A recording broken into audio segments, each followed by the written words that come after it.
19শে ফেব্রুয়ারি কলকাতার ট্যাংরার অটলসুর রোডের এক বাড়ির দোতলা দুটি ঘর থেকে বাড়ির দুই বধূ রমি দে, সুদেশ দে এবং অন্য একটি ঘর থেকে বাড়ির 14 বছরের মেয়ে নাম প্রিয়ম্বদার মৃতদেহ উদ্ধার করেছিল পুলিশ।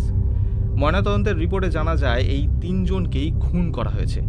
দুই বধূর হাতের শিরা ও গলার নলি কেটে খুন করা হয়েছে। আর ওই 14 বছরের কিশোরীর মৃত্যু হয়েছে খাদ্যে বিষক্রিয়ার জেরে।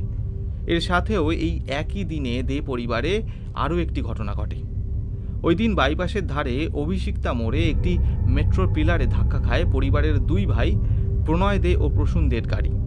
এই দুই ভাইয়ের সাথে তখন গাড়িতে ছিল বাড়ির 14 বছরের কিশোর প্রদীপ। এবার এই পুরো ঘটনাটি একবার ভাবুন।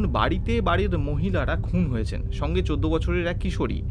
বাড়ির দুই পুরুষ ও তাদের সাথে 14 বছরের কিশোর যে গাড়িতে ছিল ওই সময় ওই একই দিনে গাড়িটি অ্যাক্সিডেন্ট হচ্ছে।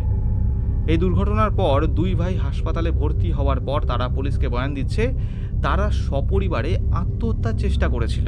আত্মহত্যার উদ্দেশ্যেই তারা পিলারে গাড়িটি ইচ্ছে করে ধাক্কা মারে। এই ঘটনায় পুলিশের আপাতত সন্দেহ এই দুই ভাই সমস্ত কিছু প্ল্যান করে খুন করেছে বাড়ির মহিলাদের। তারপর এই কাল্পনিক কাহিনী শোনাচ্ছে।